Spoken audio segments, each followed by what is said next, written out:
শুভরাত্রি বন্ধুরা। ভিডিও শুরুতে শুভরাত্রি কেন বলছে জানো তো? কারণ এখন প্রায় রাত 11টা 11:30 মতন বাজতে চলছে। জানু হচ্ছে ঘুম থেকে উঠেছিল, তারপরে আমরা মা ছেলে মিলে অনেকক্ষণ কোয়ালিটি টাইম স্পেন্ড করলাম। আর এই বিছানাটা ওঠানো হয়নি। তোমরা ভাবছো যে রাত্রি 11টা 11:30টার দিকে আমরা হচ্ছে রাতের বিছানা পাতি। আমি কেন বিছানা উঠাচ্ছি সকালের মতন করে? তার কারণ হচ্ছে আমার ছেলে এখন আর ঘুমাবে না। তার ঘুমাতে ঘুমাতে 2:30 3টে বেজে যাবে। তাই হচ্ছে বিছানাটা যেহেতু দেখতেই পারলে পুরো ব্ল্যাঙ্কেট এলোমেলো করা ছিল, তাই সেগুলো উঠিয়ে আমিও কিন্তু রাত্রে বিছানাটাই পাতবো। আর এই দেখো আমার ছেলে দুষ্টুমি। সত্যি বলে জানুর এই দুষ্টুমিগুলো কিন্তু আমার বেশ দারুণ লাগে। এই দেখো, আর হচ্ছে যখন সে বড় হয়ে যাবে আমি কিন্তু এগুলোকে খুব মিস করব। তাই যতটা পারছি ক্যামেরাবন্দি করে রাখছি। আজকাল যে আমার ছেলের ঝাড়ুটা এত কেন পছন্দ সেটা সত্যিই আমি জানি না, কিন্তু তার এই ঝাড়ু দিয়ে পাগলামি দেখে আমার কিন্তু দারুণ লাগে। আচ্ছা, আমি কিন্তু রেগুলার ব্লগ দেওয়ার ট্রাই করছি। তোমরা আমার চ্যানেলটাকে প্লিজ একটু সাপোর্ট করো, যেহেতু এটা আমার নতুন চ্যানেল। টার্গেট আছে, যেটা মনিটাইজেশন টার্গেট হয় 1 বছরের মধ্যে 1K সাবস্ক্রাইবার আর হচ্ছে 400 ওয়াচ টাইম কমপ্লিট করা। দেখি কতটুকু কী হয় না হয়।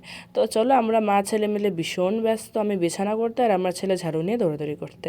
লাস্ট অবধি আমি ঝাড়ুটা উঠিয়ে রাখলাম, কিন্তু সেটা আমার ছেলের একদমই পছন্দ হয়নি, কারণ সে ঝাড়ু দিয়ে ভীষণ মজা করে। তো এদিকে আমি রাত্রের জন্য বেড কাভারটা পেতে নিচ্ছি। আজকে সারাদিন আমি কোনো রকম ব্লগ করিনি, আর কোনো রকম ব্লগ করার ইচ্ছেও ছিল না, কিন্তু জানুর এই মিষ্টি মিষ্টি দুষ্টুমিগুলো ভাবলাম যে একটু ক্যামেরাবন্দি করে রাখি আর তোমাদের সাথে শেয়ার করি। Hey guys, welcome back to my new blog.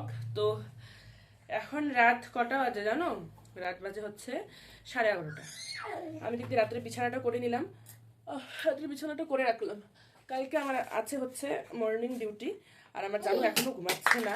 এটা খালি আজকের না, ডেলি ডেলি এরকম। তো যাই হোক, আমার আজকাল খুব ঘুমের সমস্যা হচ্ছে, কারণ একে তো ছোটো বাচ্চা, তারপরে আরও ডিউটি, মর্নিং টাইম মতন ঘুমানো হচ্ছেই না। তো যাই হোক, দেখি ও কখন ঘুমায়। ঘুম পাড়ানোর চেষ্টা 9:30 থেকে ঘুম পাড়ানোর চেষ্টা করছি, কিন্তু আবার 11:30 বেজে গেলো তাও ঘুমাচ্ছে না। তো যাই হোক, আর টুকটাক রান্নাবাড়ি নেই, খাওয়া দাওয়া নেই, কারো কিছুই নেই। বিছানা করলাম, বাকি টুকটাক একটু কাজবাজ করি, যেগুলো এলোমেলো আছে ওগুলো কাজ করি, আর দেখা যাক।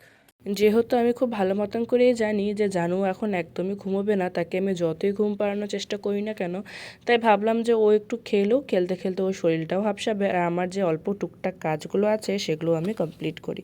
কারণ এখন বসে থাকলে তো কোনো লাভ নেই, ফালতু টাইমটাই ওয়েস্ট হবে, আর জানুকে ঘুম পাড়ানোর চেষ্টা করেও কোনো লাভ নেই, কারণ টাইমটাই ওয়েস্ট হবে।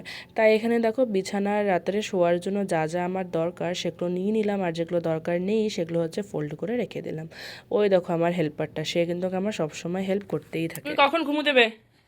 কখন কখন কতক্ষণ ধরে ঘুম পাড়ানোর চেষ্টা করছে, ঘুমাচ্ছে না, খালি দুষ্টু করে যাচ্ছে, খালি একদম ঘুমাচ্ছে না। তো যাই হোক, ওদিকে হচ্ছে সব কিছু রাখলাম, মানে যেগুলো আমাদের রাত্রে দরকার পড়বে সব কিছু রেখে দিলাম। আর বাদ বাকি এখানে কিছু কাপড় আছে, জানুর আমার জনের পাপার, সবগুলো হচ্ছে সেট করে রাখবো স্ট্যান্ডটার মধ্যে।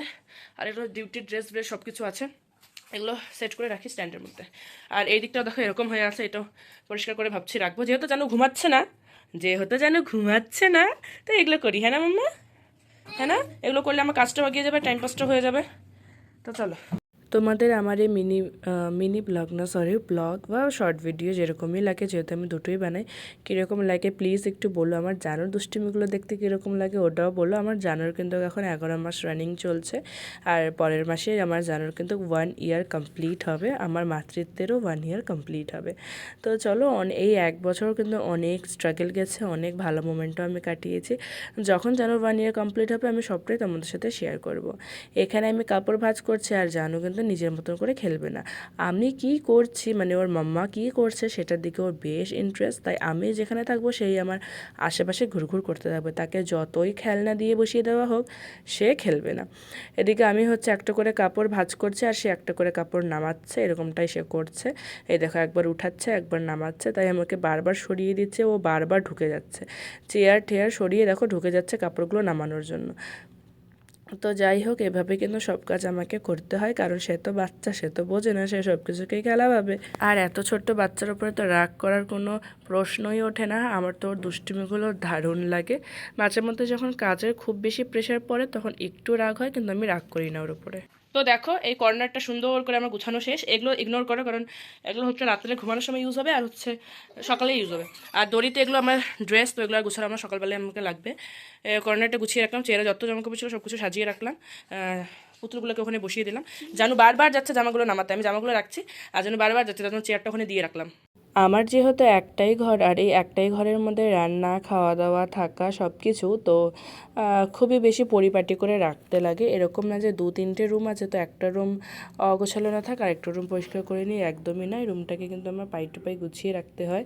আর ছোট আর একটা রুম হয় আরেকটাও সুবিধা যে আমার কাজগুলো তাড়াতাড়ি হয়ে যায়। আর এই 11 মাসের ছোট্ট বাচ্চাটাকে নিয়ে সব কাজ টাইম টু টাইম করে ম্যানেজ করা, তারপর আবার ডিউটি করা যে কতটা মুশকিল সেটা যারা করে তারাই জানে। তো যাই হোক, কী করবো আর, এটাই লাইফ, তো এটাকে মেনটেন করে থাকতেই হবে।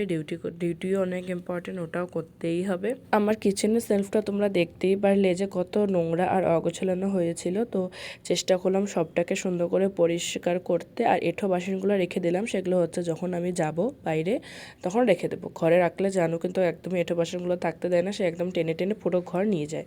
তো এদিকে জানোর দুধটা চলে এসেছিলো, তো দুধটা এখন কৌটোর মধ্যে ঢেলে নেবো। দেখো আগের দুধগুলো কিন্তু একদমই শেষ, তো ওর পাপা হচ্ছে নিউ দুধ অর্ডার করলো, দুধটা কিন্তু এখনই এসে দিয়ে গেল। জানুর এই দুধটা কিন্তু 2 থেকে 2.5 দিন অবধি আরামসে চলে যাবে। তো A to Z আমার এখন সব কাজ শেষ, মানে বর্তমানের জন্য। হ্যাঁ, বাসন মাজা ছিল, কিন্তু এখন রাত যেহেতু 12টার বেশি বেজে গেছে আর এখন বাসন মাজবো না। আর বাসন যেহেতু আমাদেরকে বাইরে মাজতে লাগে, তো এখন আর বাসন মাজবো না। এখন আপাতত আমাদের সব কাজ শেষ। জানুর এখনও ঘুমের কোনো নাম নিশানা কিচ্ছু নাই। তো এই জায়গাটা দেখাই তোমাদেরকে একটু, চলে। জায়গাটা হলো আমি সাজালাম, এই টেডিটা, এটা আমার টেডি, আর জানুর কারেন্ট ফেভারিট টয় হচ্ছে এটা। আর আজকে একটা মেশো থেকে পার্সেল এসেছিলো, তো সেখানে এমনি এই ডাব্বাটা করে এসেছিলো। তো ডাব্বাটা পেয়ে আমার খুব ভালোই হলো। এখানে দেখো আমি হচ্ছে চারমিনার যখন গিয়েছিলাম তখন হচ্ছে চারমিনার থেকে একজোড়া কানের এনেছে, যেটা আমি এখনও অবধি পরিনি আর ব্লার হয়ে যাচ্ছে। এখানে আমার বাদবাকি জিনিস যেগুলো মানে কোনো জায়গায় বের হওয়ার সাথে সাথে আমার হাতের কাছে লাগবে, তো সেগুলো আমি এখানে রেখে দিয়েছি সুন্দর করে, নাহলে না খুব প্রবলেম হয়ে যায়। মানে কোনো জায়গায় বের হওয়ার সময় সত্যি খুব প্রবলেম হয়ে যায়। তো চলো, এটা আমার খুব একটা শখের জায়গা। খুব সুন্দর করে জায়গাটাকে আমি সাজিয়েছি, মানে যতটুকু সাজানো যায় আর কি ততটুকু হিসাবে। আর এই যে আরেকটা বান্দর। তুমি কখন ঘুমোবে? কখন ঘুমোবে তুমি মাম্মা? কি কি দিদি কি লাগবে? এটা এটা লাগবে? ওরে বাবা, মুখে দেবে না, মুখে এই যে সব জিনিস নিয়ে মুখে। এটা খাওয়ার জিনিস মাম্মাম, এটা খাওয়ার জিনিস মাম্মাম, ও মাম্মাম, এটা খাওয়ার জিনিস না মাম্মাম, এটা কানের। মাম্মা এটা কানে পড়বে, কানে। চল টাটা করে দাও সবাইকে, বলো টাটা, গুড নাইট, সবাই ঘুমিয়ে পড়ো। আর আমি তো কখন ঘুমোবো একদমই ঠিক নেই। মাম্মাম টাটা করে দাও। খায় না খায় না খায় না খায় না, টাটা করে দাও, বলো টাটা টাটা টাটা।